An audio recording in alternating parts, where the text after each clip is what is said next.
1979. Mark Petrie woke up. He lay in the ticking dark looking at the ceiling. He could hear something, a scratching. He turned over in bed and looked through the window. And Danny Glick was staring in at him through the glass, his skin grave pale, his eyes red and feral.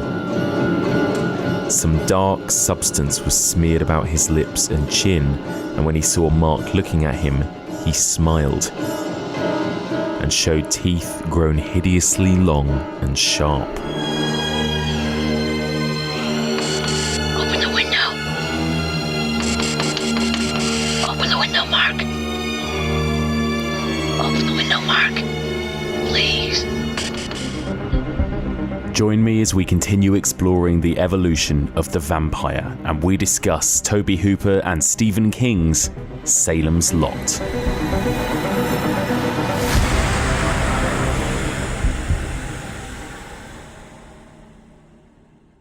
Welcome back to the evolution of horror. My name is Mike Munzer, and as ever, I am your host. If you're tuning in for the first time, then welcome. In this podcast, we explore and dissect the history and the evolution of the horror genre by looking at particular subgenres one series at a time. We are currently in the middle of our 8th season exploring the evolution of the vampire, and this is part 13.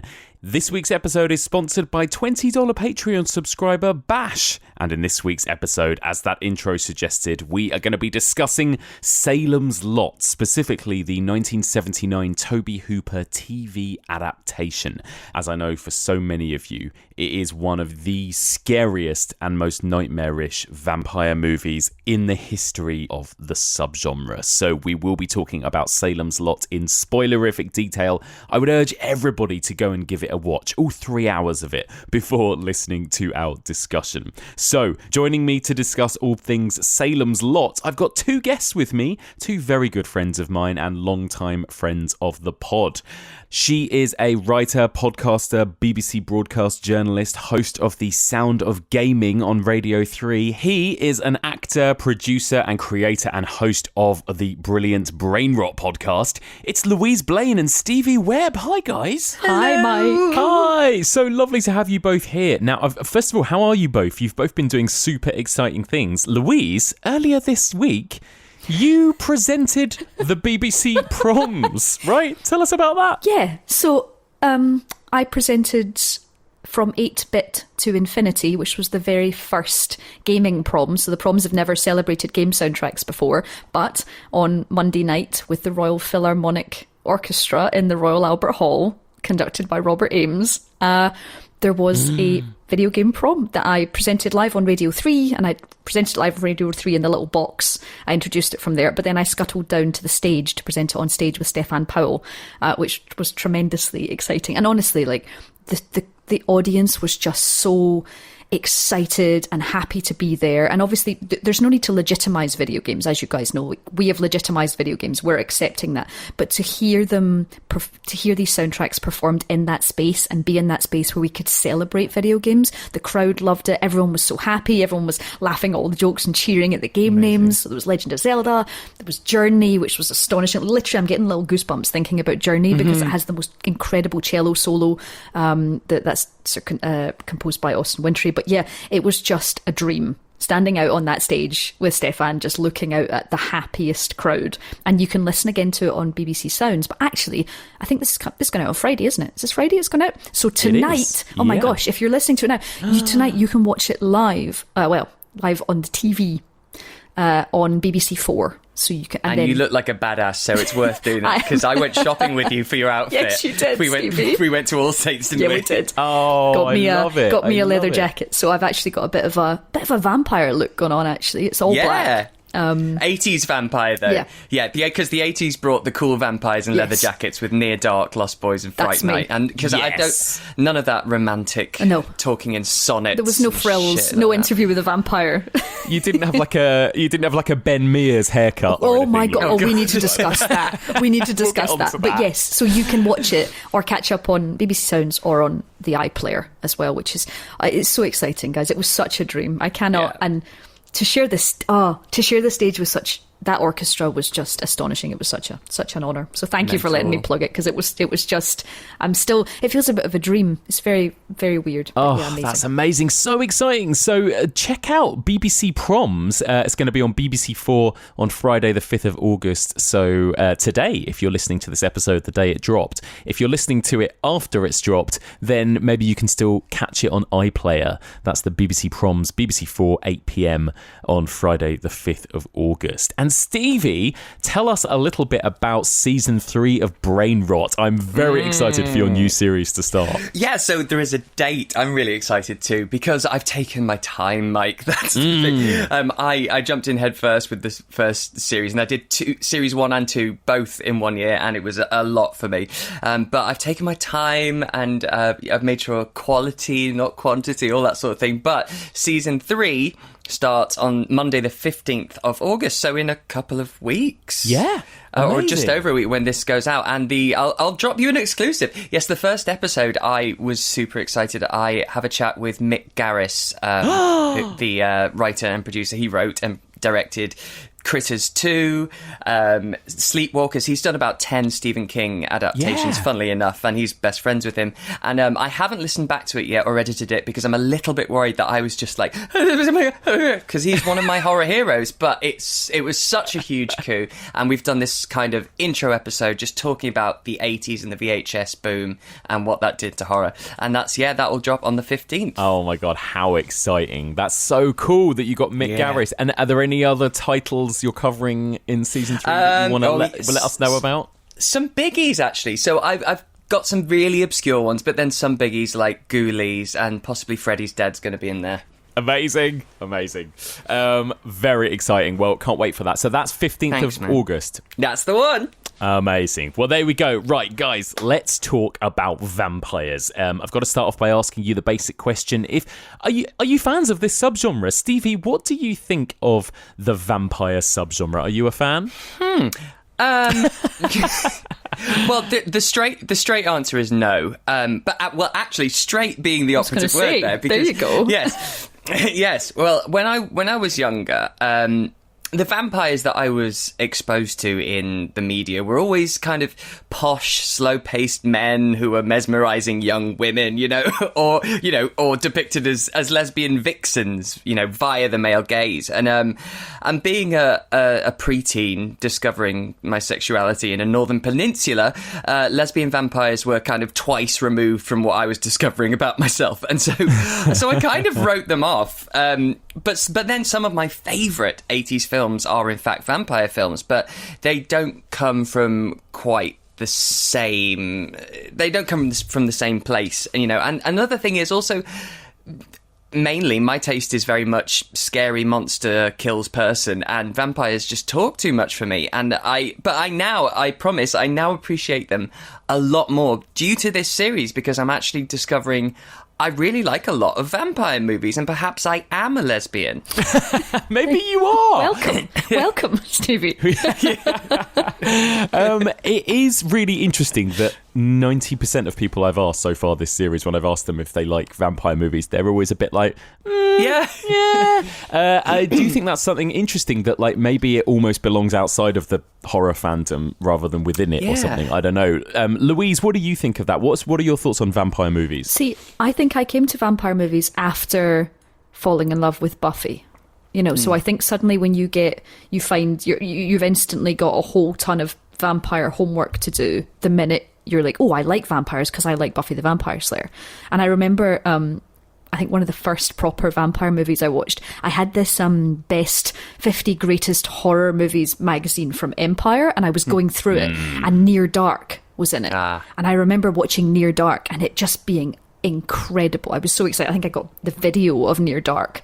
So I think there's lots of vampire movies that I especially love, but I do dip in and out of the genre. And again, like Stevie, listening to the series so far has been really interesting, because it's sort of brought up vampire movies that I wouldn't even have thought about before. And obviously, the three of us have already talked about, queer-coded vampirism. We did for Soho Horror Fest for Pride. Yeah, so Daughters of Darkness. Yes. So there's a lot of interesting stuff there that I hadn't really thought about, I think. Yes, that was really interesting, wasn't it? I don't know whether that is available for people to listen to who didn't get to listen to it. I'm not actually sure, but is it? Yeah, I Louise, think do if we you know? go, I think if you join the Facebook page, you just have to join Soho, and then you can watch it back, because that's just where it's stored, I think. So I think you can. Amazing. Yeah, it's streamable. Well, there you go. So Yeah. go check out Soho Horror Festival. That's Mitch Harrod's kind of queer horror annual festival that he does. He does an amazing festival every year as well, with really great lineups. But yeah, this was a virtual event. So if you go follow their Facebook page, you can find us discussing the kind of history of queer vampires together, right? And yeah, I made you guys watch Daughters of Darkness because I was like, guys, this film is incredible. Check it out immediately. And that's a great movie, right, Stevie? And like you, this kind of thing opened my eyes to a lot of movies I didn't really know about. Oh, absolutely. It blew me away. And as I say, I think just that kind of period in time, I'd written off all vampire movies from a certain couple of decades, because I just assumed they were all pretty much doing the same thing, or at least directed towards the same people. But Daughters of Darkness really was just so... I think I said to you guys at the time that I just can't believe that it's got to be the inspiration for AHS Hotel, because the Lady Gaga character is so similar, and it's just brilliant. It's slick, and it's engrossing, and that's something I sometimes find with horror. If there's too much talking, it can get a little bit boring for me. But when it's good, and actually we're going to be talking about some Stephen King horror, and it's all about the discussion, the narrative, and the talking within it, and that's where the terror comes. But yeah, I think I'm a new vampire fan. Yeah, which is interesting, isn't it, considering it's like the oldest of the horror subgenres in a lot of ways. Yeah. But I do think the intrinsic attraction of vampires is something that you understand from a very young age. You understand the Count from Sesame Street. You know what a vampire is, and you know what the lore around Dracula is, and the idea of Dracula's castle sitting up on a hill, with lightning striking behind it, is where the monsters live. And funnily enough, that's exactly what we're about to talk about in Salem's Lot, is this house on the hill that's overlooking a town where evil lives. And I think these are very sort of base monstrous ideas that we understand from childhood, and then when you explore those and identify those, and if you do it in the right way, vampires can still be scary. They really can. Well, that's the perfect segue. Let's talk about what I think is one of the most legit scary vampire movies we've covered so far this season. Let's talk about Salem's Lot from 1979. Ben Mears has been away too long. And now at last, he's come home. The men fought at Valley Forge. Daddy, come back safe. Home to the childhood memories, to the old familiar faces, to a life unmolested by time. And with your saints, let him rejoice in your presence forever. We ask it through Christ our Lord. Amen. Home to Salem's Lot, a town too good to be true. What was that? Did you happen to notice the time when the boys left? We shouldn't have gone through the woods. It's a shortcut. Well, they should have been here half an hour ago. Wait! Danny, wait! Something is happening. Something terrible. Henry! Where's Ralphie? Where's your brother? So, Salem's Lot from 1979. So this was, of course, designed as a two-part mini-series. The first episode aired on November 17th in 1979, and then the concluding episode aired 1 week later on the 24th on the CBS network in America. And I think sometime later, it also premiered as a kind of exclusive television event here in the UK for the BBC as well. So for a lot of people, their first experience of Salem's Lot was watching it at home on television. Louise, set us up. Give us the plot synopsis for Salem's Lot. Writer, funnily enough, what a surprise, it's a Stephen King book, returns to the town of his youth, Salem's Lot, or Jerusalem's Lot, only to discover that in the house that he is already terrified of the things that lurk there, in that house, some people have moved in. And the people who have moved in, one of whom is someone that only comes out at night and wants to drain people. Funny that. And that's kind of as a typical, very much Stephen King plot of monsters arriving in a small town and the small town reacting in turn. That is basically Salem's Lot. That is it, isn't it? It's like a beautifully simple, like you say, very classic Stephen King setup. So let me ask you first of all about your kind of histories with this book and this film, this story in general. Stevie, how long ago did you first discover Salem's Lot? So I had the TerraVision Crypt Collection VHS of it in the mid-90s. Amazing. And I owned it for a while before I watched it because I had a friend who also liked horror, but he wasn't allowed to watch it. And so we'd have to secretly do it and he couldn't tell his parents. And so I'd often save certain things to watch with him. And I saved this because of the picture of Mr. Barlow on the back of the box. It just chilled me. Just the eyes and the blue face, the sort of cracked skin. And when he eventually did visit and we chose to watch Salem's Lot, we watched it in one sitting. It was uncut. I think we may have, the only time we stopped was to put the second VHS in because it's that long. It's that long. Split onto like two. Titanic. Right. Well, I discovered on my shelf when I went to watch this that I own it on DVD. I've no idea where and when I bought this on DVD. Like, you know how you own some things and you're like, I've got no memory of buying this, but it's split onto two different discs as well. Yeah, it's brilliant. right. So you had to like switch discs midway through. And so that was it. And we watched it the 3 hours pretty much straight through. And of course, then the most terrifying moments weren't what we'd anticipated. It wasn't Mr. Barlow. It was children scratching at windows. It was a child's body being unwrapped and placed on a table like a Saturday night takeaway, you know. And I think as a kid, watching bad things happen to kids or kids being malevolent themselves, it just hits different. You know, you already know adults are annoying monsters, but when it's one of your own, I think it makes it so much more uncomfortable. And then eventually I read the novel after. Louise, what about you? When did you first discover Salem's Lot? I think it was in the 90s, and it was one of those ones that we watched at a sleepover. So actually, I say I watched Salem's Lot. We probably watched the scary bits and then talked over the rest. Yeah. So I had very little memory. So I did have I can see the scares. So whenever they appeared on, like, you know, lists of the best scares in movies, I felt like I had seen the movie, but I really didn't remember it in the way that I should. So when I watched it properly for this, I was properly actually experiencing it for the first time, even though I felt like I'd seen it. And in terms of the book, I had started the book a while back and never finished it, but I read it properly for this as well. So actually, I felt like I got to read like a bonus Stephen King book because I thought I'd already read it because obviously I've read it so many times and everything else. So actually, finding a tome of his that I hadn't read was like a bonus. I've had that not too long ago. I think it was a couple of years ago. I was watching an episode of Friends and there was a whole middle section and I was like, this isn't familiar. This is so weird. And so it must have been an episode of Friends that I hadn't fully seen, and it blew my mind. Decades later, I got to see a new episode of Friends, and it blew That's oh bizarre. my God. It was basically that, Free Friends, but with King, which just feels lovely. Oh, yeah, and I, so similar to you guys, saw it at a sleepover in the 90s. I loved, Stevie, that really brought me back, you mentioning the TerraVision Crypt Collection. It was in that collection too, right? The mini-season of, and I was obsessed with it. I think that was the first one I saw out of those kind of mini-seasons. But I remember, I don't know if you remember this, Stevie, but before them, there was like a trailer for the Crypt Collection, and they had clips from the other Stephen King adaptations, like the Tommyknockers and The Stand, and there were clips of Salem's Lot. And I just remember thinking that even from the little clips they showed of Mr. Barlow, it looked absolutely terrifying.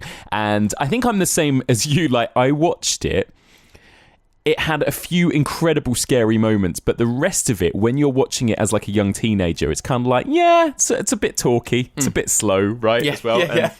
Kind of didn't really appreciate it until I rewatched it as an adult, and then also, after watching the TV miniseries, read the book as well. And the book is like, it is like you described it, Louise, as a tome, right? It is so big, it is a tome. It's so epic, but also I think it was his second published novel, right? And it really, like after Carrie, and actually in some ways Carrie feels a little bit different to the normal. This really feels like where he arrived as quintessential Stephen King, right, Louise? Like you say, that idea of kind of a small New England town, lots of characters, and a monster, essentially. Like, it is like, you know, all of those other kind of setups in a way, isn't it? Yeah, it's very It's very Needful Things. They give you introductions to so many different characters. But when I read it, actually, and I think I'm just going to double check in the Kindle app, it's called the Illustrated Edition. And despite the fact that there weren't any illustrations, there was deleted scenes. What do you mean? Which I had never read before. So I've never read deleted scenes for a book, but because King, obviously, when he writes so deep. He writes so many different extra bits. They actually, it turns out, are trimming a whole ton of stuff out of that, and they reinserted it. So there's sequences where they go and do things, where things happen, where people are maybe named slightly different, or the town was named slightly different. But I ended up going through all these deleted bits at the end of the book. Yeah, it's called the Illustrated Edition, with previously unpublished material, 2 extra stories, so they revolve around Salem's Lot. They're basically like these incredible sort of extra Silmarillion style lore extracts about the history of the town, and a new introduction by Stephen King. So if you do want bonus Salem's Lot content, get your hands on that copy of the book. It's got like the house on the hill, but with these roots coming out from underneath. It's bright green. So if you can find that version, it is genuinely like a special edition DVD. Oh my God, I love that. Yeah, that does happen with a lot of novels. Well, it definitely happened with The Stand, right? Because there was the Stand that was released originally, that a lot was cut out, and then Stephen King got his version of The Stand novel released like a decade later, and it's like twice the length. Yep. So, and I remember talking to Jamie Graham about this recently, and he said he preferred the version with the cuts actually as well. So it's really interesting, isn't it? But he just loves. I mean, we've talked about this before together, I think, Louise, haven't we? But Stephen King, he just loves to write. He's so prolific. He does not know when to stop. It took him 380 pages before someone was killed by a car in Christine. Yeah. Yeah. But let me ask you guys just generally then, like, what you think of it now. I mean, Stevie, what are your, like, especially sort of rewatching it, you know, what do you think of Salem's Lot generally as a horror film? I think it really works. I think it works the version it is as a novel, and I think it works as the version that it is. Obviously, there's a lot of differences. But the thing is, I am a fan of the novel, even though I saw it second. I'm still getting through my reread of it because it is big, guys. It's really big.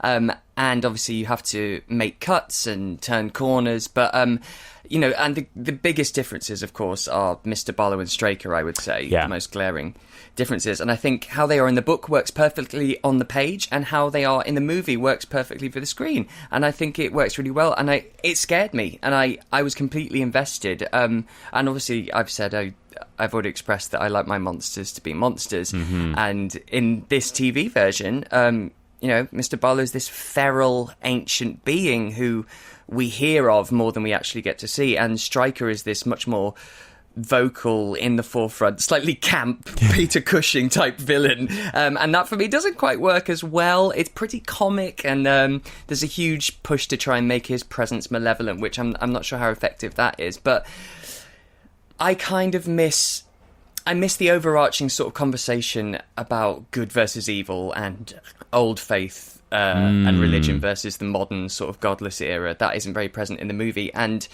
that's due to, I think, Father Callahan barely being a presence in the film. But as a horror film, it's very long, but I love its episodic nature, and I think it really works.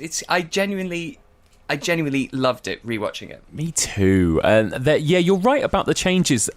Like, I know that, Louise, the book is very much more, I guess in the same way that it is, right? More about the fact that this town has this kind of presence of evil, and we can talk about the Marsden house and everything, and it seems to be like almost as much about that and faith and everything else as it is about vampires, right? Yeah, and it's about the idea of a town kind of disappearing invisibly. I think in the book that's very prevalent. That it has to be rushed in the film because you can't really chip away at the sanity of a town in a 3-hour film, no matter what you're going to do, especially if it's on TV and it's feeling more theatrical less cinema, more like a flat stage presence. Not that it's flat in any way, but there's a different structure of it. But I think in the terms of the book, kind of has the people not turning up for work, and that shop was shut today, and all of that sort of gradually happening, and the gradual infection of vampirism that's kind of creeping out from this house.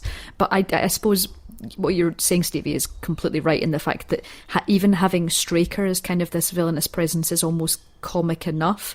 But I think if we'd had, the vampire himself wahahaing about things, which is what he does in the book, because he's very intelligent. He thinks multiple steps ahead. He's all of this, and that would come off as really cheesy. And I wonder what the new version of Salem's Lot will have, and whether it will go with the original sort of idea of an intelligent monster or a nasty, feral, animalistic thing eating away at the town, because it's scary in both forms. Oh my God, I love what they did to Mr. Barlow in this version. And I do, I think that, like you say, both can be scary, but it does feel like it's been a while, especially because of all the vampire movies I've watched over the last few months. It was really nice to see like a proper monstrous Nosferatu-esque vampire in this, right? And one that doesn't necessarily talk. I mean, Straker ticks that other box, doesn't he? As like the kind of suave, erudite, your chatty one, I suppose.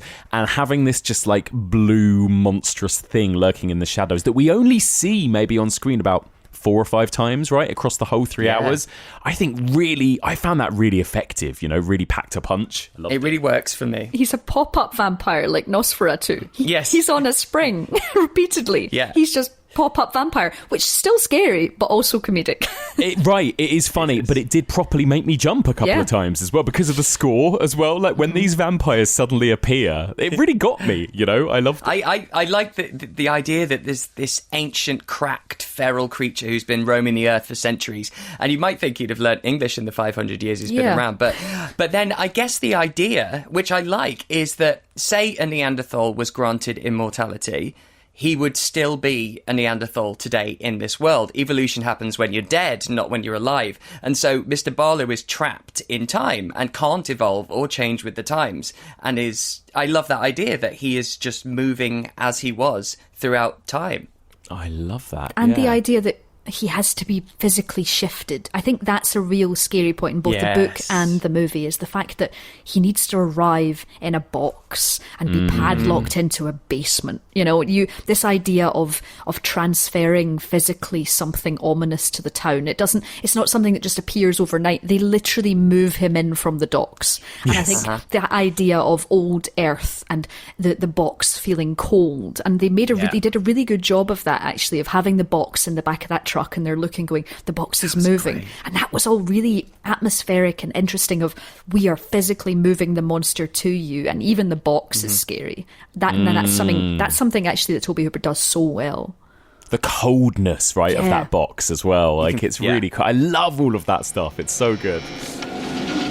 Hey, that thing is moving.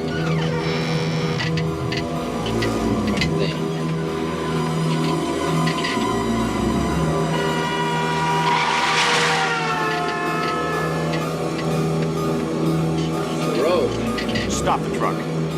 We should open the thing up. I can't do that. Something's wrong. It's getting cold in here. Let's just get it delivered. I want to open it. Come on. And just let me drive, will you?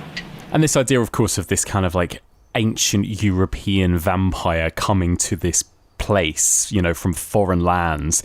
Obviously, it does feel very Dracula. Stevie, how much do you think this story kind of owes a debt to Bram Stoker's Dracula? Well, the book is King's version of Dracula, and he doesn't really hide that. But the TV version, I think, plays closer to the other filmed versions of Dracula. This Mr. Barlow is beyond reminiscent of Count Orlok, and he's even said to be German. And the fact that he doesn't speak, I think, is also too coincidental not to be a reference to Nosferatu being a silent film. Yeah, I think the Nosferatu element is really, having watched that very, very recently, I think suddenly when you compare the two, there is a real similarity, especially in the physicality.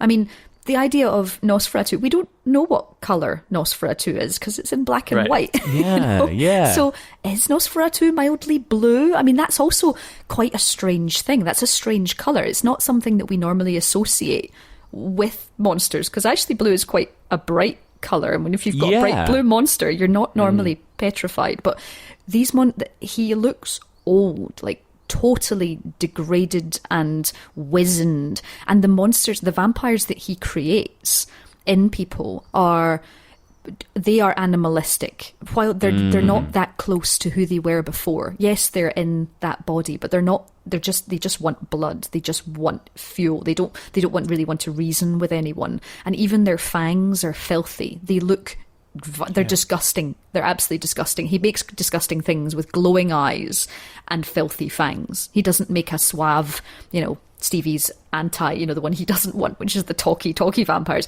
These are just these are just things. So I do think that it's taken away from the civilized nature of Dracula's top line before he reveals that he just wants blood. But actually, they have this prey drive. They scratch at windows and float, and they just want, and they reach and they grasp and they lust, but not in a sexy way. Like they just want. Absolutely, yeah.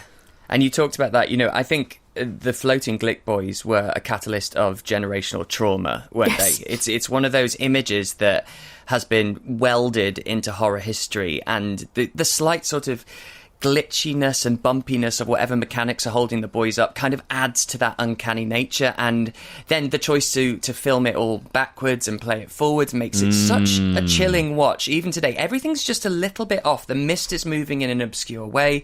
The movement of Danny or Ralph's head seems sort of stilted and odd, and the screeching sound effect of the nails on the window. I think it's a masterclass in chilling terror, those moments. Oh God, I couldn't agree with you more. And we might come back to that in a minute. And actually, let me ask you just about the direction of this then. Tobe Hooper. I mean, like, what a fascinating director this is. Would you guess that this was directed by the same guy who directed the Texas Chainsaw Massacre, right, a few years earlier? I mean, Stevie, do you see any kind of stylistic connection there, between these two? Well, I mean, first of all, it's incredibly dramatic, isn't it? And that's not a negative. I kind of love the melodrama of this TV series and the sort of telenovela aspect of it. But I think he'd only done Eaten Alive between Texas Chainsaw and this, and Eaten Alive is this sort of grimy exploitation movie about this sort of swamp hotel owner in Texas who feeds his customers who complain or piss him off to his pet crocodile. So it feels much more Texas Chainsaw, right? Eaten Alive. Yeah, right. Yeah. And so in terms of similarities, this wasn't like anything he had done before. And I'd go as far as saying if he didn't do this, I'm not sure he would have got the Poltergeist gig, because this shows a really brand new side to him that we hadn't seen yet. And, this long-form narrative journey that he manages to keep our attention with. But at the same time, there's also so much Hooper in it. Like, even small things like the sort of ominous, grungy wall with antlers on it, or, these tilted, looming shots of the Marston house that make you feel like an ant looking up at it. There's a lot of gorgeous Hooper stuff in there. I really rate his work in this. And of course the scene where the kitchen's basically in the kitchen, it's basically an audition for Poltergeist, where everything starts opening and flying around, because apparently Mr. Barlow has telekinesis in this version as well, which is good to know. Yes, it's got the weirdness of a Texas Chainsaw movie too, right? Like you say, the kind of uncanniness. What do you think, Louise, of Tobe Hooper's direction in this? I think it's interesting because at times you feel like it is very TV. You do because it is TV, and that's not a bad thing. It's just very TV, and it's almost soap opera like. I think you and I were talking about that, Mike. But I think when you get to that house, as you say, Stevie, there's this incredible shot of her downstairs and the kid upstairs, and it's very Scooby-Doo. It's people walking in two different directions, and it looks very Texas Chainsaw, that house. It's all rotting and horrible and grim, and a proper taxidermy, proper haunted house with rats like in the drawers. Like a chicken coop on the floor. Yes, that's it. And I think at that point you go, oh yeah, it is Tobe Hooper. It's this guy, because until then there's some interesting use of handheld camera sort of styles early on, which happen very occasionally. and to the point where that's how you notice them, because you're like, oh, that was weird. It didn't have that static feel to it. So you almost feel like it's a TV soap trying to escape its shackles and turn into a proper full-blown horror movie, but it can't quite, just because of the restrictions on the entire thing. Yeah. And you can tell that, as you were saying, it's designed for TV. Not originally, though, when they originally wanted to make a film, but there were 2 other Dracula films coming out the same year, so they turned it into TV. And the ad breaks are really clear, aren't they? Oh, I love it. I get like freeze frame. Yes, you get a fast zoom in of a blue clawed hand that's just entered the frame with a music sting, and then blackout. It's like this episodic nature, and I like that. It feels like opening and closing a book, actually, when you've reached the end of a chapter. You know, it does have that literary style to it, and sometimes it feels a little bit Little House on the Prairie, but that's fine. It was the 70s.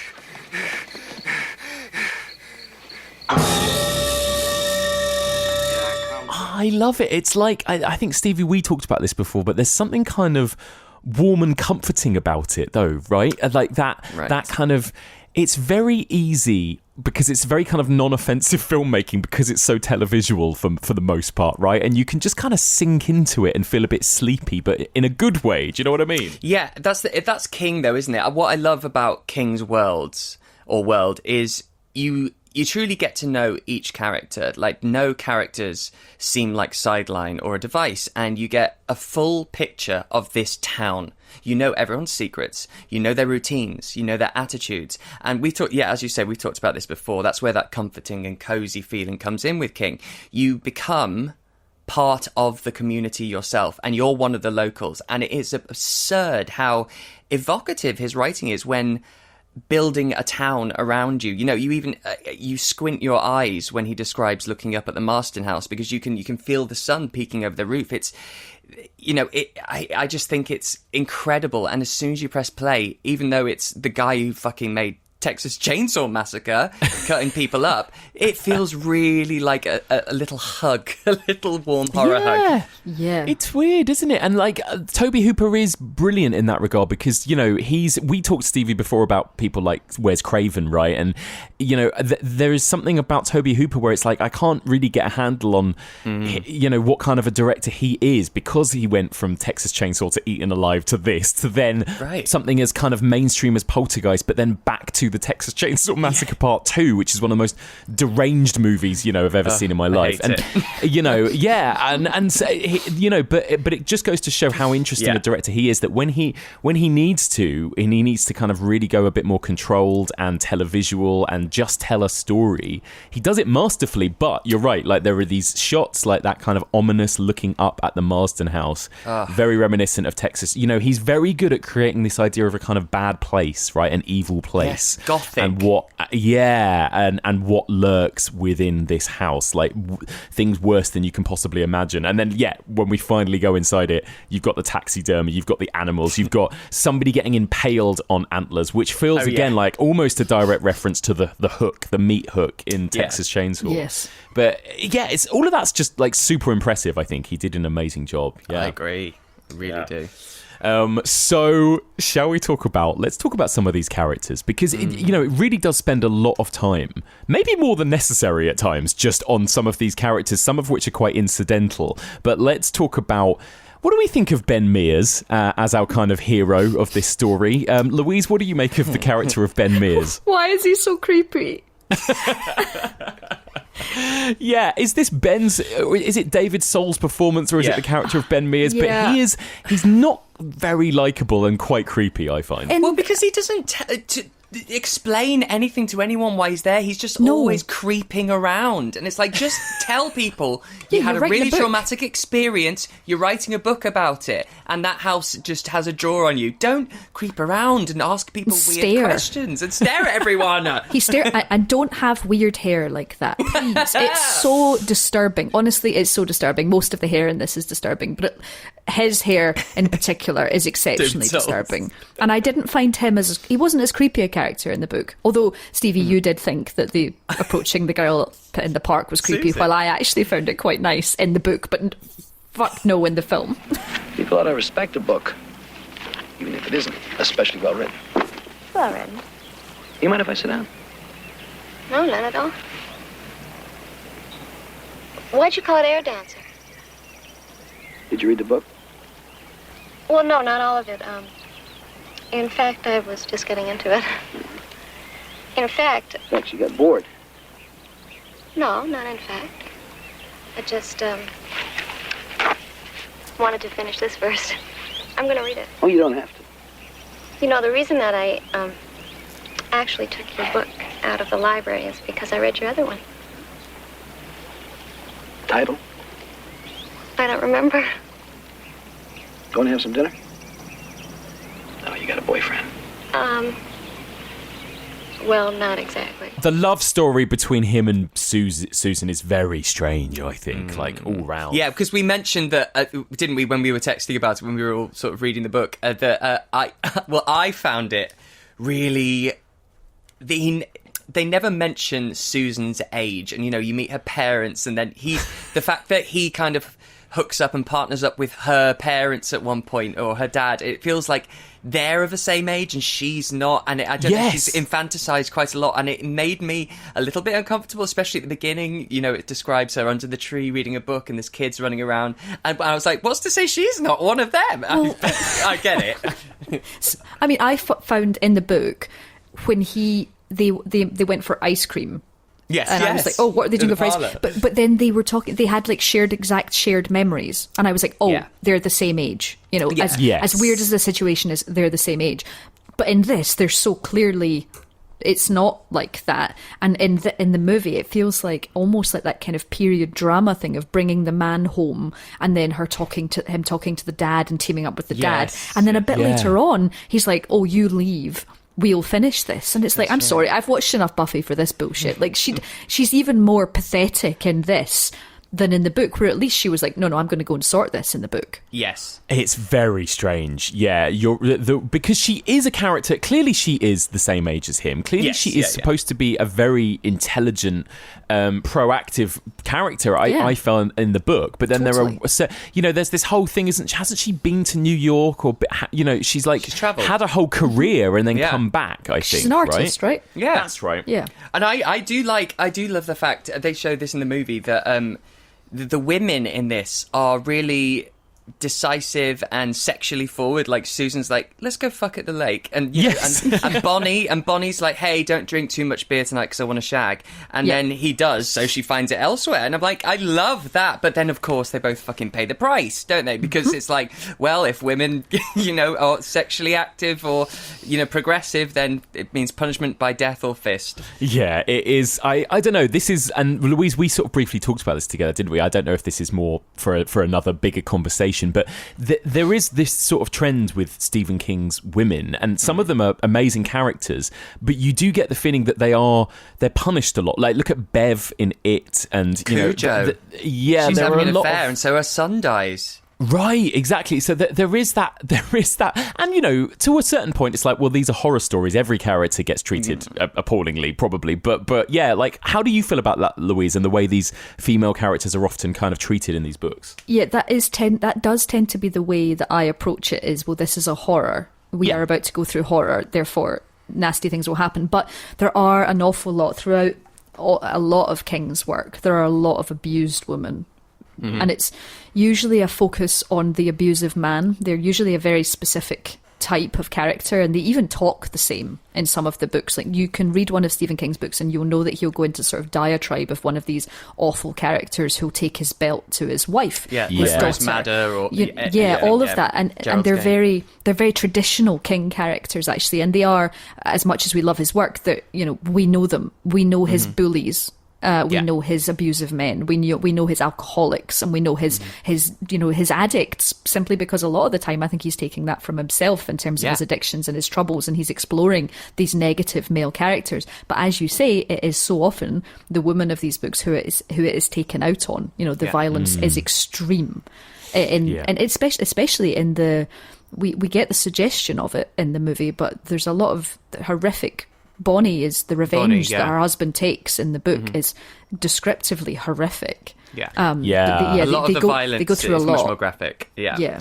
I've got to say, that's the one scene in this that I did feel a bit like, why are we spending so long? Like, that's a considerable chunk of the film, that huge set piece involving Bonnie getting caught having an affair, and ultimately pretty inconsequential to the whole story of Salem's Lot, right? Because that's really the last time we see Bonnie. She's then like driven out of town by her abusive husband with a black eye. Right. And then that's it, really. Like, I guess apart from the moment where Fred Willard is chucked out of the house and he is then killed by the vampire with the freeze frame, that's sort of it's just a means to get to that point, right? But we spend a long time on that quite horrific sequence, don't we, where they're caught out having an affair with the gun. Yeah, he broke in and he tried to rape me. He was He broke in. a rapist. Cully. Is that it?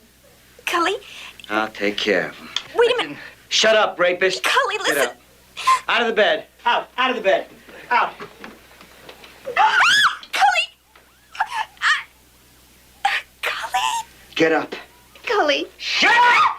Actually, but the thing is, I think the tension in that is really good. It's horrible because I've read the book, but I'm like, is he actually going to shoot him in the face instead of it was nasty. Barlow getting him?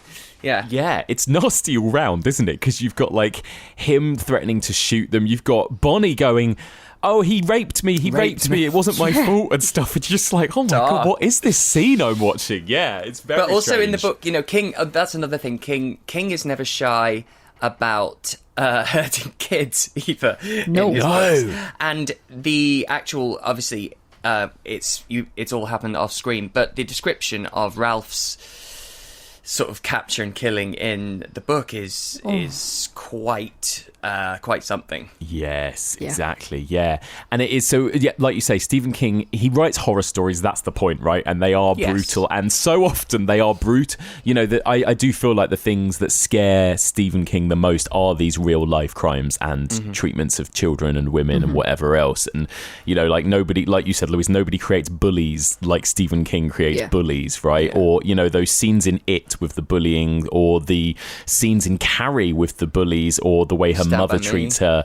Stand By Me. Like, these are some of the scariest things to watch or read, I think, in a Stephen King story, aren't they? And really? It's the balance. It's that balance of the comforting hug that Stevie's talking about, which is exactly there, because it's this kind of, it's almost like these towns are sort of the dreamy existence where everyone wants to live behind a picket fence, where everyone knows each other and it's all lovely. You know, and I think that's it's that contrast. He builds characters that contrast on the surface. Of course, you'd want to live here, but then on the lower down, everyone's going to needful things and stabbing each other literally in the back.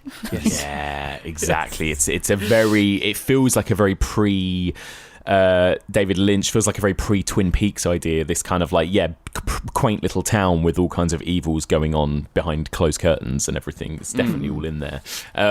Who else have we got? So what do you think of Mark Petrie, right, who's kind of our other sort of hero of the story, right? Stevie, what do you make of Mark? Well, yes, I think it's very strange in the TV because he ends up as our sort of hero, but he's very gingerly peppered throughout. You don't really get to know him. Like I mean, I love the character because of his passions and stuff. And there's that whole bit about that I totally related to. Of you put all your effort into this shit, but that's not going to make you money.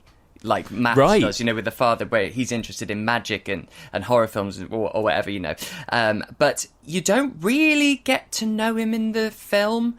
I mean, in the movie, there's characters that are mushed into one, and we don't get backstories of certain people. But he's awesome because it starts and ends with him. Although it's not Guatemala in the book, is it? That they're in? I don't think it is. Anyway, I feel like it's New Mexico. It's Mexico. You're right. Yeah. Oh, New Mexico. Yeah. But he kind of goes for nothing in the TV miniseries, but ends up saving the day.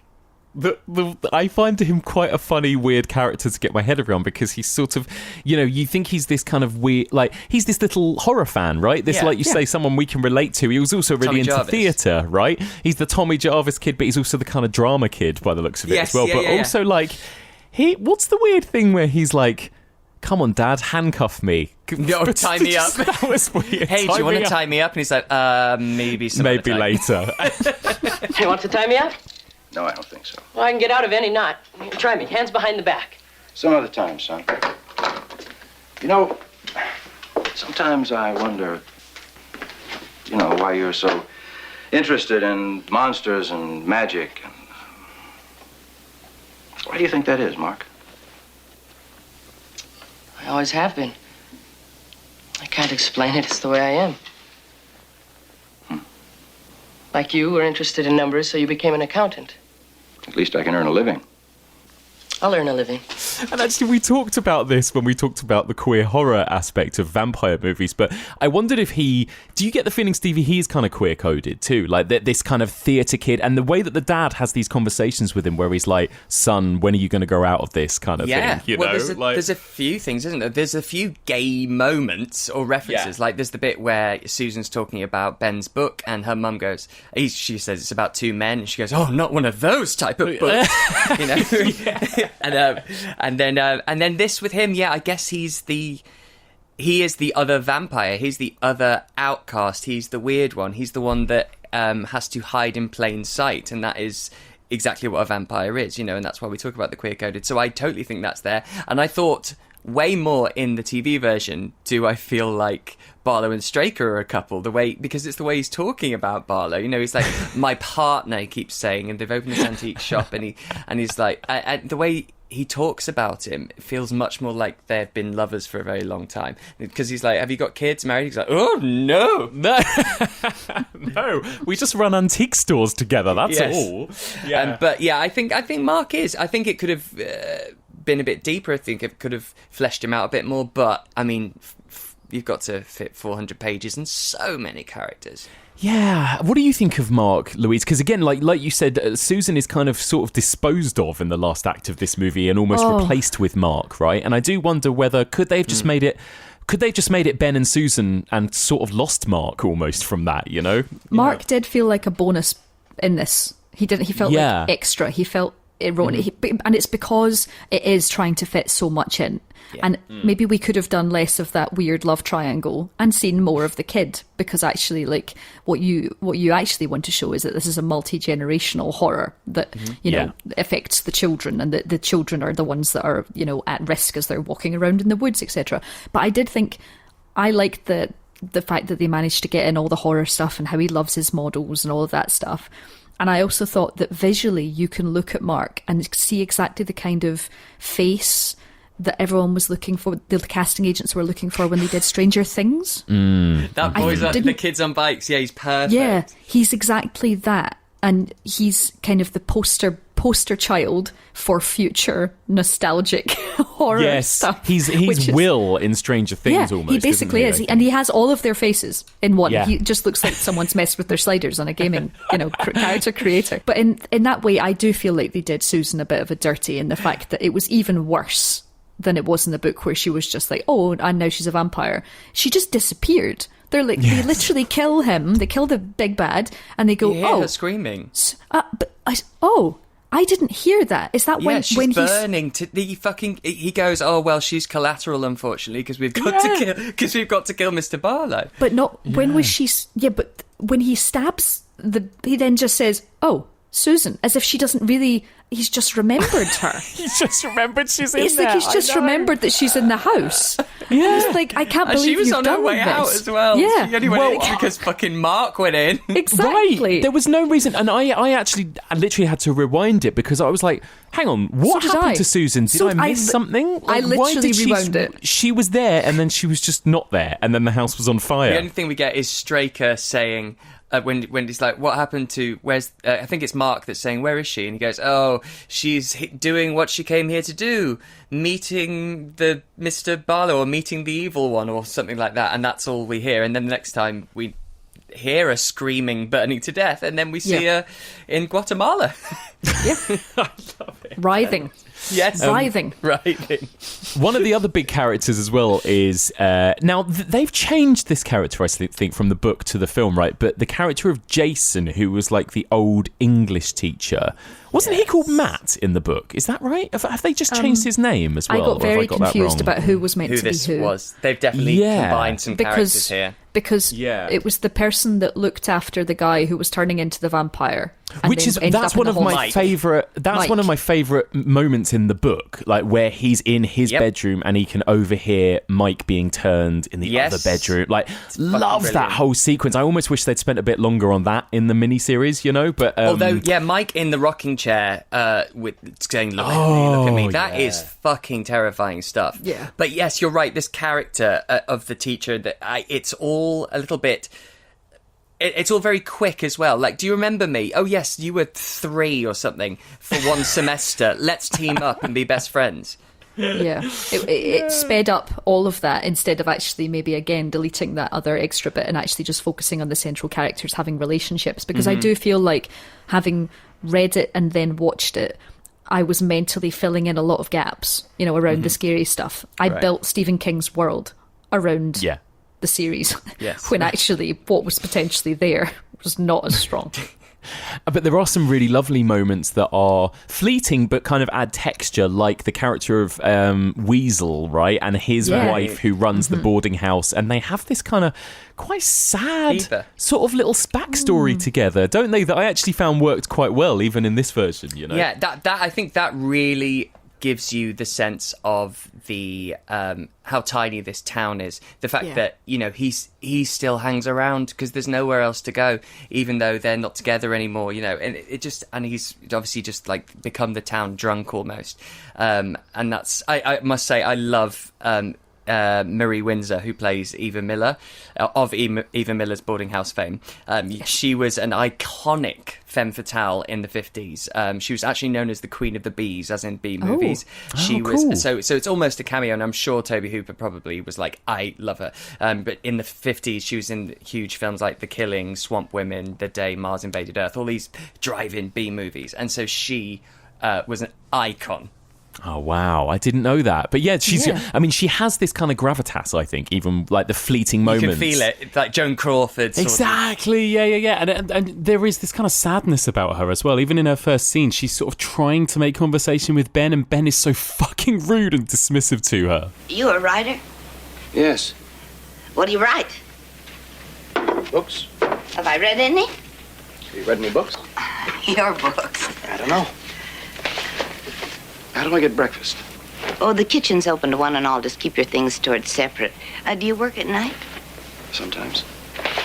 Well, you can't work too late because you'd be disturbed. I won't. Well, I hope you like it. I'm sure I will. Hello, everybody. Just interrupting this week's episode momentarily to thank this week's sponsor. That's $20 Patreon subscriber, Bash. Thank you so much to Bash for supporting the podcast and for your generosity. Bash sent me a little message and he said, "Hi, Mike. I've been a long-time listener and I love the podcast. I make some horror-themed music and I figured since I've been enjoying your content for so long, I might as well share some of my work with you. I know you're a big Lynch fan and my album titled Sinister has a handful of references to films like Eraserhead, Hellraiser, and Texas Chainsaw, to name a few. Feel free to check it out and let me know what you think. Keep up the great work. Best wishes, Bash." I love this. Thank you so much to Bash for sending that lovely message and for becoming a $20 sponsor. Bash has linked his website as well, which is called bashterriblemusic.com. And I checked it out, and Bash, it's not terrible. It's really, really great. It's really fun, actually. It's like genuinely funny as well as kind of really interesting, and I can see some of those cinema references in some of the lyrics and some of the songs as well. So I really enjoyed having a listen to some of that stuff. So you can listen to all of Bash's music if you head to bashterriblemusic.com and you can listen to some of his work. So his album Sinister Volume 1 has got songs that include the title My Scream Queen, Antrim, and Hellbound (brackets a song for Cenobites). Love it. One more time, a huge thank you to this week's sponsor, $20 Patreon subscriber, Bash. And don't forget, if you want to become an official Evolution of Horror sponsor, get your own little dedicated segment just like this one in a future episode, then you need to sign up to our Patreon at a $20 level. Just head on over to patreon.com/evolution of horror. So let's return to the second half of this week's episode and continue our discussion of Tobe Hooper's Salem's Lot. What was that? It's just an owl. I never heard one before. Sure you have. Hundreds of times. Millions. We shouldn't have gone through the woods. It's a shortcut. Look, you can even see the lights of Jordan Avenue. See them? No? Hey, I'm going.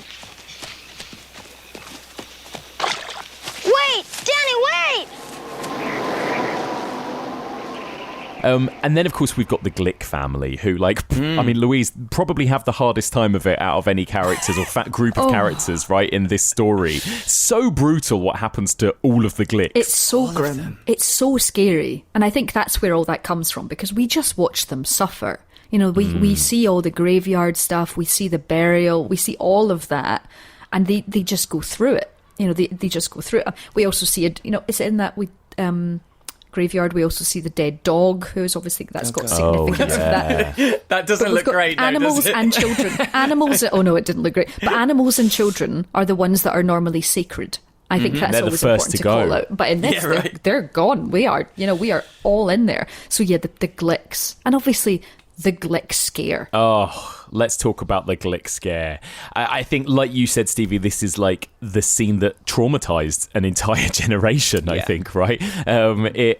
This aired, I think, in November of 1979 across 2 consecutive weeks, right, in America. And of just so many people out there, I think, remember from being too young and watching it on TV. And it was in that first half, that first part, where Ralphie Glick comes to the window, right, and is scratching on the window. Like, what is it about that moment, do you think, Louise, that makes it work so well and scared so many people? I think, again, it preys on our safety, doesn't it? And it is our childlike fears of when we get into bed and we draw the curtains and we get under our duvets that we're safe. So the idea of getting out of that duvet, opening the curtains, and they're just being mist. There's this scene that you can just see mist out there, and you immediately get that there's something there. There's going to be something coming, and I'm not going to like it. And then what arrives is a floating evil child, which is unnatural on every single level.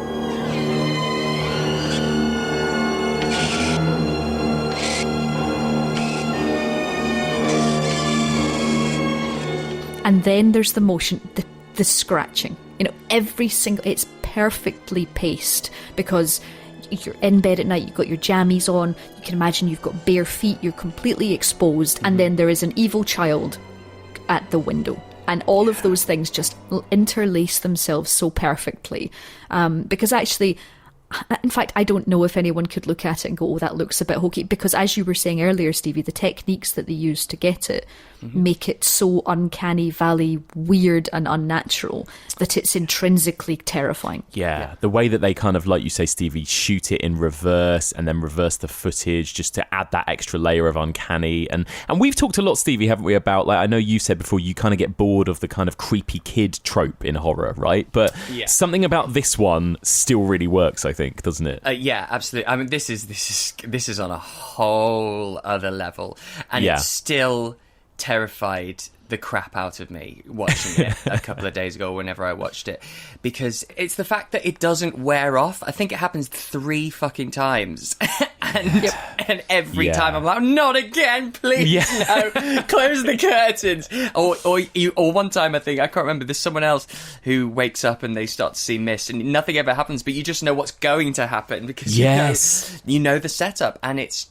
just horrible. And it's the fact that they're sort of part mesmerizing you and bringing you, and because that, you know, is that playing with the trope of you're not allowed in unless you're invited, and is opening the shutters, is that an invitation, and that's allowing them in? It's perfection. It's not a jump scare either, right? It's a slow, gradual reveal of what's happening. Almost, Louise, feels a little bit pre The Shining kind of a scare, doesn't it? This was the year before Stanley Kubrick's The Shining, but there's something of that to it, that kind of like slow reveal that there is a child across the room that, you know, shouldn't be there, I suppose, you know? Yeah, sort of pre-tease of the twins. Yes. Sort of, and I think, as you say, talking about the creepy kid, we get a lot of creepy kids. Yeah. But there's stylish creepy kids, and then there's dreadful creepy kids. And, you know, back then they were trialing it early and getting all the good stuff in. Yeah, right. Before they just drew dark circles around their eyes. I was literally about to say, not just draw dark circles around their eyes, but then literally on paper drawing dark circles. Kids love to draw dark circles with crayons. With crayons. Endless circles. Held in a fist. That's it. The kids are. I'm literally doing that right now, Stevie. I'm so sad. I'm literally holding it and drawing a circle with my fist. I was just doing circles with my fist. Me too. Yeah, and I love the look of these vampires as well, like the glowing eyes and everything. Wow, and the smiles. It's so good. these are properly scary vampires. And again, that's the one thing. As much as I've enjoyed revisiting a lot of these, or visiting for the first time a lot of these really interesting 70s vampire movies, none of them have scared me necessarily, but there is something genuinely scary about these vampires in this film. They're not glossy. That's the thing. Yeah. They don't bare their fangs and the light reflects off it. As Louise said, it looks like they've been eating shit. They're fucking feral. Yeah. It's just like they've dug their way out. Yeah, exactly. Had to, yeah. They've it's like they've come out of the coffin, which they fucking have, and they've crawled through 6 feet of mud and dirt, and they've come to fucking get you. It's horrible. It's brilliant. And it does tap into, again, you can imagine as a child how much this would traumatise you, because it does tap into every child's worst nightmare, doesn't it? That you're under the covers in your bed, you look round and there's a monster outside your window kind of thing. It's just perfect, isn't it? It's so good. Open the window, Mark. Please. Let me in. It's okay, Mark. I'm your friend. He commands it. I also love and this was the section that ended the first part of the 2-part miniseries, the section when Danny Glick emerges from the grave, that really long scene of the grave, whatever his name is, digging the grave.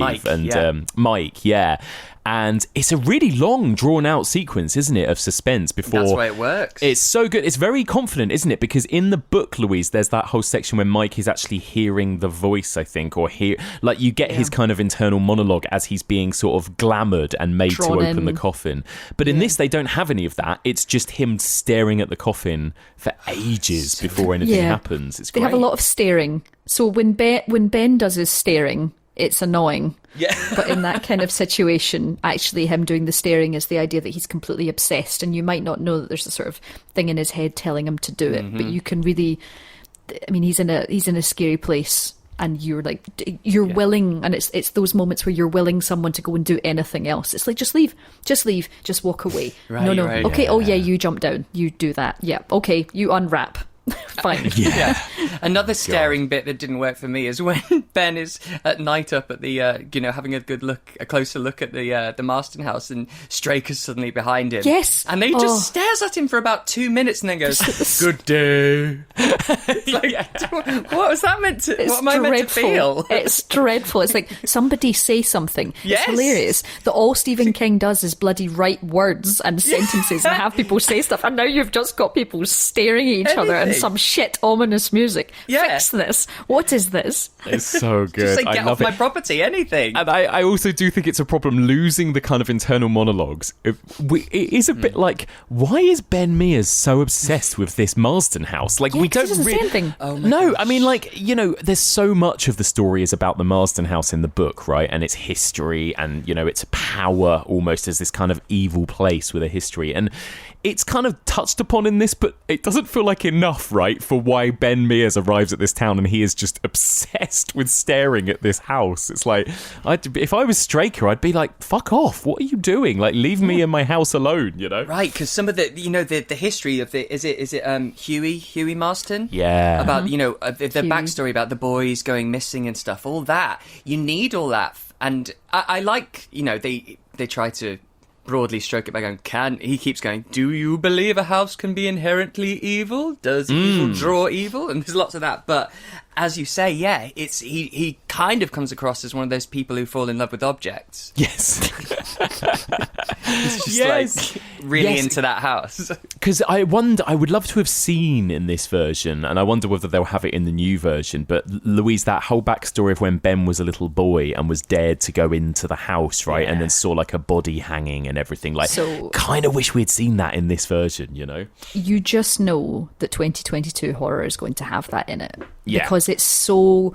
And the problem is, I can already see how a lot of it's going to go, especially if it sits in that sort of Conjuring vibe, which is exactly what it is going to sit in. Yeah. So we know how filthy that house is going to look. We know exactly even the kind of shots we're going to get. We're going to get the door handle specifically being opened by a small hand. We're going to hear creaks underfoot as his trainers cross the dusty floor. We're going to see all of that. We know exactly the punctuation that modern horror is going to treat this with. And I think it will be interesting as to whether it's like It, where it embraces itself and loves enough that you actually you look past those tropes now, or whether it will just feel empty. Because that's going to be the difference. Because it is, it's Gary Doberman, isn't it, who wrote, and he treated the screenplay for It. He was the he did the screenplay for It. And Annabelle movies and It. And it's his screenplay and direction for Salem's Lot.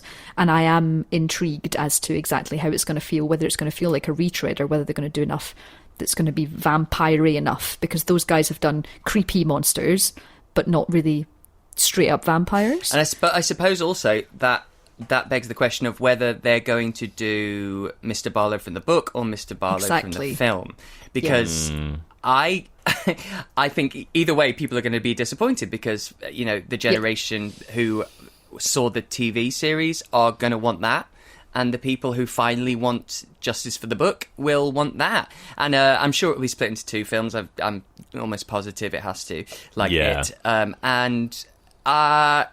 It depends which way they're going to go with it. I think I do want this version, because I think Mr. Barlow as the suave, sophisticated gentleman only works on page.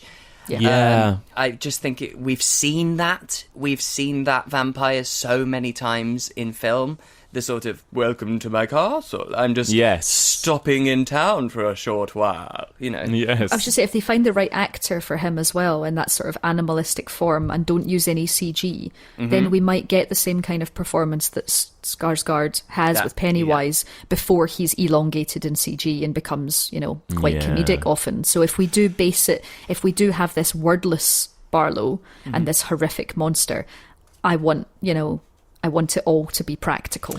Well, so far it hasn't been a great track record of King. I mean, I know that It was good, and those two movies were hugely successful, but when you look at all the others that we've had, Pet Sematary, Firestarter, like they've not been good, have they? They've not been successful. I think those specifically, though, they're churning them out because there's been some good, because of the success of the first It, and Gerald's Game was an incredible adaptation. That was incredible, I think they're just, people are going, right, King is hot, let's churn shit out. Again. Let's adapt, let's churn it out again. Let's adapt.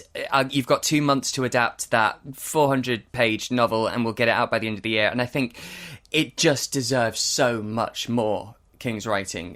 The weird thing for me is that, and I guess this is the case with so many modern remakes, is that in many ways they are conventionally better. Like, I have no doubt that I'm sure in many ways this new Salem's Lot will look better than the TV version in terms of just the set design, the lighting, it might be a bit sleeker, but ultimately it loses something because of that. It loses this kind of weirdness.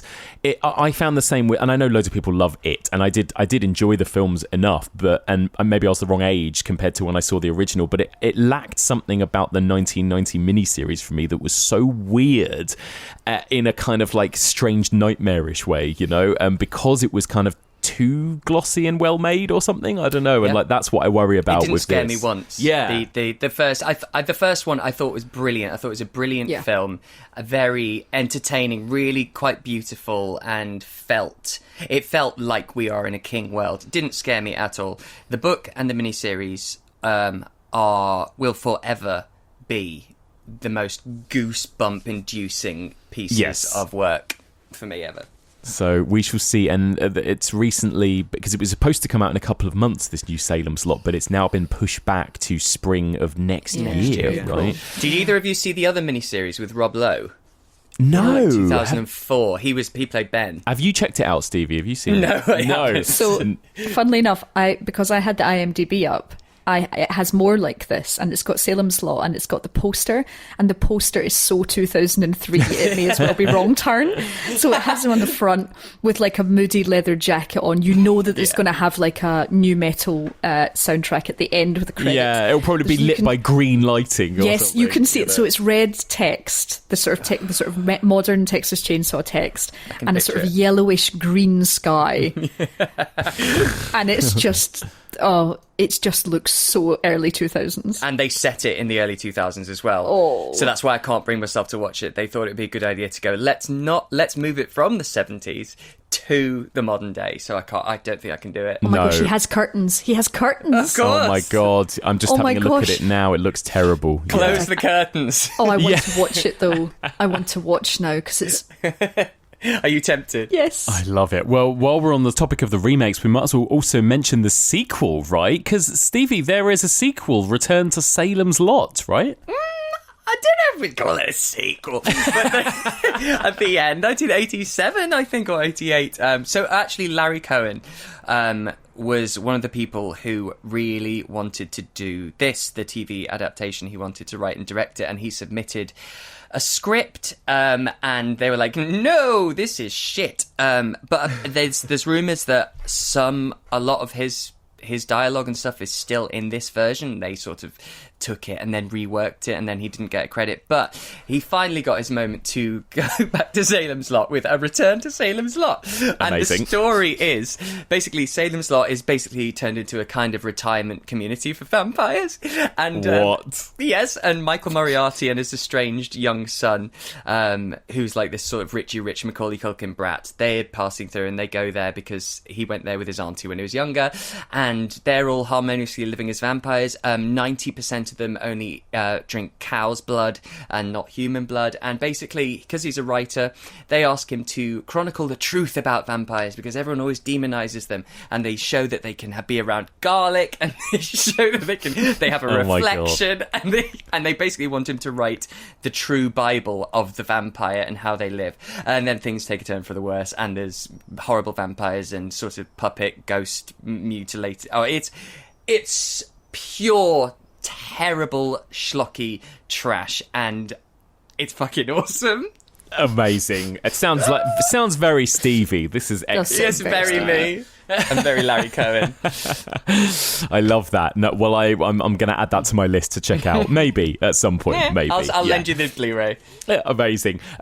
So before we wrap up, I just want to mention a couple of other kind of highlights and you know, whether or not you guys had any other favourite moments. But I really enjoyed the moment when Mr. Barlow just like bursts into the kitchen of Mark Petrie's house. Right, yes. That's a weird moment, and I love the fact that it begins with like just a cape like on the floor, and then he kind of like slowly appears from the cape and stuff. It's like, yeah, this sort is of all unfurls, very strange. Yes, he kind of unfurls. But it's a very cool moment. But then, like you say, that's the moment, right, Stevie, where the kitchen just goes mental as well at that point. Yeah, chairs are sliding, cupboards are opening, things are flying around, and it's a great moment, and that's the most we sort of see Mr. Barlow sort of standing still and being this looming presence. And it's a little bit comical, that bit. I don't know.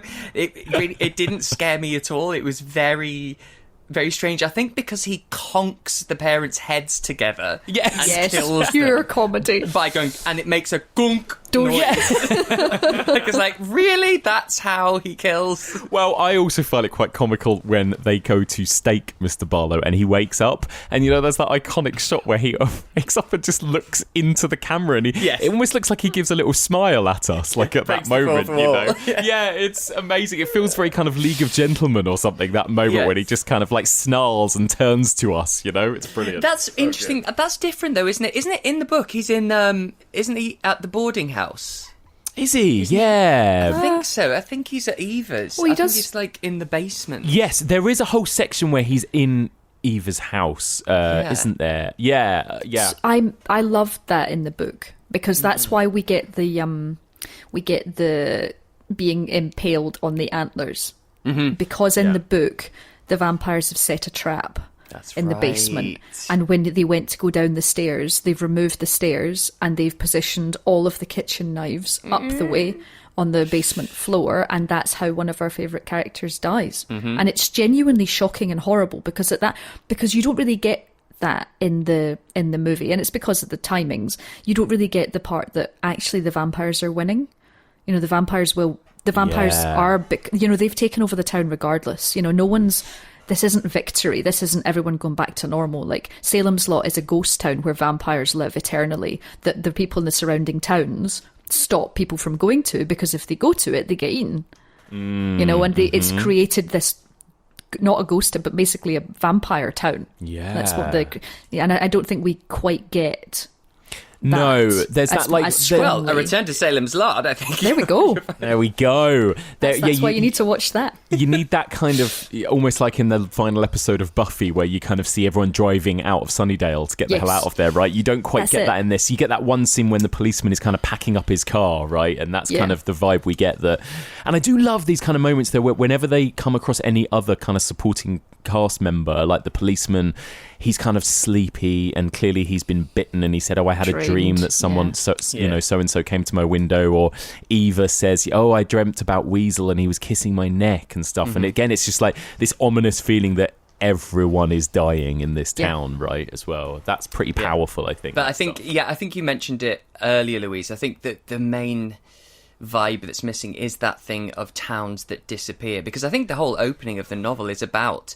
it's the reporter, isn't it, about investigating these towns that literally blow away, like people pack up and there's this dusty ghost town. I know, that's very cool, isn't it? But yeah, you're right. But instead we get this, what do we think of this ending in Guatemala? And this I love the kind of glowing holy water as well, which is hilarious. All the power. That tells them that vampires are nearby. Is that? Yeah. It's like, yes, their vampirometer. What? I think that's but I think that's because in the book, to show that the things had power, like the crosses did glow, didn't they? They looked down and they had power, and they glowed in the book. Suddenly they became weaponry, especially, and it happened in the actually very good sequence when they were waiting for the body to wake up. That's where that happened in the book. What, Marjorie Glick? That yes. So it happens when they go to check the body. That's a good scene. It is. Yeah, because it really feels like that. You really feel the fear at that moment. I think when Marjorie Glick starts to come to life, and Ben Mears is just going, Belle, Belle, Belle. It's genuinely quite unnerving. Bill! Yea, though I walk through the valley of the shadow of death, I will fear no evil. Bill!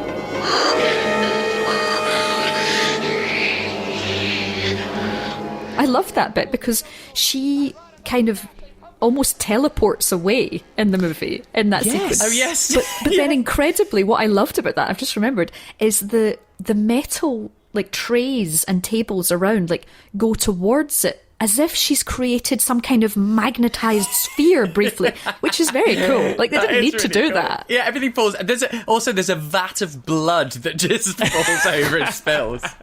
I literally rewatched that scene this morning, and I was like, why are all the trolleys moving when she disappears? She creates like a magnetized. It's like, there's the science behind teleportation. Vampires create magnets. So that was what I was going to ask you. Like, is she teleporting? Is she dying there? And like, what's our vampire kind of lore here? Is it that it has to be a stake through the heart? Because I thought that maybe they were, crosses or whatever it was. Was it crosses or holy water? She gets a cross on her forehead. She gets a cross on her forehead, and does that literally kill her? Or just make her like dissolve? Is that what's happening? I don't know. I don't know.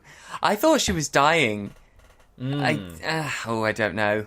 Good question. Interesting. Mr. Barlow, actually, he turned into a skeleton, so... Love that gnarly skeleton. And also, that takes a lot... He is hammering at that stake for a very long time in order to kill Mr. Barlow. It's like, that's not just a quick stab. That's a good or a quick flick of holy water. It's like, that's real work that Ben has to put in to kill that vampire. Oh, guys, I have a question. For you. Straker.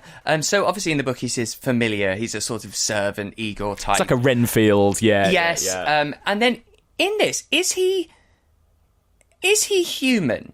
Because, he keeps going for a while after being shot 8 times, but does eventually die. But then also he can just pick up a giant man very easily with two hands. Like, he has superhuman strength, but it doesn't quite follow through of what they want us to think he is. I think vampires' familiars kind of come into their own place, don't they? So they almost are, they're transfixed, aren't they? They're kind of under the thrall even of the vampire themselves, to the point where I think they can then do incredible things. Okay. Weirdly. I feel like I've got that gist of like, it means that they're not beyond human because that's their ultimate goal, because that's what a familiar always thinks that they'll be. Once I'll be good enough, they'll transform me too, and they will love me more because I will. And they have no intention of transforming you because you are far better as their living slave. So I think though there's almost like because there's all the eating spiders kind of element of that. Yes. There's the kind of becoming more, being under a sort of supernatural blanket, but still not quite being a vampire. That's kind of where there you go. See that. Thank you. That's all I needed. My question I asked Louise was, where does Straker sleep? Because he's so neat and tidy and clean, and it's like, surely he doesn't live in that Marsden house covered in chicken shit and stuff. All his suits. Yeah, he's probably in his antique shop under a table or something. Probably, I reckon. You know? Also, I just love that it's this, it's this sort of Dust Belt town, and he opens a really expensive antique shop. I know, when no one can afford anything. I know, it doesn't make any sense really. It's great though. But I mean, they're not really there to sell antiques, are they? No, very, very true. Well, there you go. That's Salem's Lot. I mean, how do you find it watching it now, Louise? How do you think it holds up? Like, what is it? 40 years old, over 40 years old. I think it's lovely to watch it as something that was clearly, yes, utterly terrifying at that time, but I think it's lovely to watch it and see that kind of when everything was new for the first time and people were trialing things. And I do think it holds up as long as you're happy to go into it going, this was made when it was made, and watching a horror director, come into his own and take on some huge tome and try and fit it into 3 hours. So like, I mean, holds up it's always a hard one, because I think people will come in, I don't know what people who had never watched it before and has only been watching, 20 levels of stuff would feel. But at the same time, I think there's it's like dusting an old book off a shelf and blowing the dust off it and then reading it and going, wow, this is horror, and from a time that horror was different. Yeah, it's of its time in a glorious kind of, I mean, not least the haircuts, I mean, but it's like, it's of its time in such a glorious way, isn't it? And clearly, it still gets listed in all of these kind of scariest ever movies, scariest ever moments. Like, it really does, it really did affect a whole generation of people, I think, didn't it? But Stevie, what do you think of it now, kind of rewatching it today? Yeah, I think retrospectively, I mean, it was such a gateway movie for so many now horror fans, and I think the balance is really good. It can still be a gateway movie that, it's not too scary to make you never watch a horror movie again, but it's just scary enough to make you go, what's this feeling? Let me explore this a little more. I might like this. I think it does hold up. It's obviously very long to watch in one sitting, and yes, also if you're not familiar with King, I don't know if you will benefit as much, because I think you have to go, this feels very familiar or very safe. It could be a little bit talky. Yes, and in some ways it's sort of, as far as King books go, I sort of think, is it ultimately the kind of better version of this one? Do you know what I mean? Like, I don't know. I still really enjoy this, but rereading the book, I was like, it sort of ticks a lot of the same boxes as it for me. Well, it's funny, isn't it? Because we were saying, it's quintessential King, but actually, it was the first to set up a lot of these King tropes. It's the set first the template, really. Town. Yeah. Exactly. It's the first where you've got 50 characters and you get to know them all. All these things that we say, that is so King. Actually, a lot of them started here. So this was very much prototype for his way, and so I think he only improved from here on. Yeah. Well, there we go. Guys, thank you so much for joining me. This has been such a treat to discuss this movie. I've absolutely loved it. And my last question for you guys, Louise, what is your favourite ever vampire movie? Oh, you didn't tell us. No, you didn't. Shit. Oh my God. That is tough. Well, so I can never choose. So in that top, do you know what? I'm going to go and I'm going to say 30 Days of Night. Really? It's one of my favourite vampire movies. I love that. See, I loved it, and I watched it not that long ago, and it didn't hold up for me. Oh, does it not? Well, I'm the opposite. I watched it for the first time, hated it, and haven't seen it since. But everyone keeps telling me, watch it again, you watched it wrong the first time round. So I'm looking forward to revisiting it to see if I enjoy it more. There's one shot in that genuinely terrified me in the cinema, and it's this cherry picker shot of when the vampires arrive. Oh my God, yeah. And the snow just blood turns red. Yeah. And it genuinely, I still think about that. So if I'm thinking about vampire movies that scared the Jesus out of me, that one. Because they're animalistic and awful. Yeah, yeah, proper. The graphic novel is great too. Ooh, okay. I am really looking forward to revisiting that. That's a good shout. And Stevie, what about you? What's your fave? I mean, it's a toss-up. It's either The Lost Boys or Let the Right One In. Oh, yeah. Both incredible. Yeah. Both So incredible good. in very different ways. Yeah, love it. What about you, Mike? Mike? Well, I don't know. Don't get off that easy. Don't spring that on us and then fuck off. Oh, yeah. Well, when I've gone through all of them this series, Oh, here we go. then I'll yeah, reveal. no. If I was to say up to this point, Yes. Daughters of Darkness. Yes! That's such a good call. So there you go. Well, guys, thank you so much. And just remind us both where people can find you and more of your work out there online. Louise? You can find me on Twitter at shiny_demon, and same on Instagram, I think. And Stevie? Yes, you can find my podcast, Brain Rot, an 80s horror podcast, wherever you find your podcasts. And that is Stevie's Brain Rot on Twitter and currently on Patreon. Louise and I are finally nearing the end of our very long... I feel like I've been in Maine for a very long time with Salem's Lot and this. We have been covering every movie in the Children of the Corn franchise. Speaking there are of King. 11 or 12, yes, speaking of King. And Who regrets them? We're about to do 8 and 9 or 9 and 10. And Mike, you joined us for a couple, but yeah, that's on my Brain Rot Patreon. You know what? I was actually wearing my Brain Rot t-shirt in honour of you today, even though you can't see it today, Stevie. I'm wearing it. But now I'm thinking about what you've done to me with Children of the Corn. I shouldn't be wearing this t-shirt. I'm going to burn it. I'm going to take it behind the rose. I'm going to bury it. I'm making Stevie come back on my Patreon soon to discuss Halloween's 5 and 6. So it's like this constant back and forth we're doing to each other of torture, isn't it? Yes, with the Hellraiser as well. Yeah, exactly. I love it. Guys, thank you so much for joining me. Thanks, Thank Mike. you. Bye. And that's it for this week. Thank you so much for listening, and a huge thank you to this week's brilliant guests, Louise Blain and Stevie Webb. So, we love discussing that movie, and I would love to hear what you guys think of Salem's Lot from 1979. Is it a successful adaptation of Stephen King's novel? And how does it hold up for you 40 years later? Please do get in touch. The email address is evolutionofhorror@gmail.com. You can also find us on all the socials, Facebook, Twitter, Instagram, and Letterboxd. And if you want to discuss this week's episode with fellow listeners, you can either join our Discord or our discussion group. That's the Evolution of Horror discussion group, which you can find on Facebook. You can find all previous episodes and seasons of this podcast on our website, evolutionofhorror.com.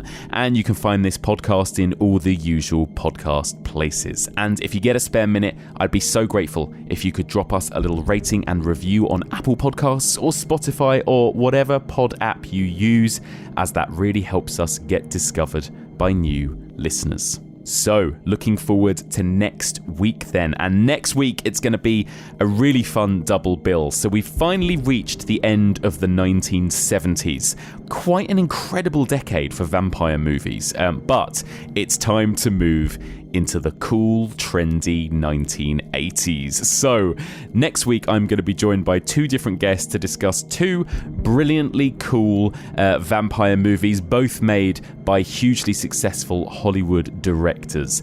Next week I'm going to be joined first of all by Axel Carolyn, and we are going to be discussing Tony Scott's The Hunger from 1983. Then in the second half of the episode I'll be joined by filmmaker Jen Handorf, and we'll be discussing Catherine Bigelow's Near Dark from 1987. Cannot wait. Join us next week for all of this and more on the Evolution of Horror.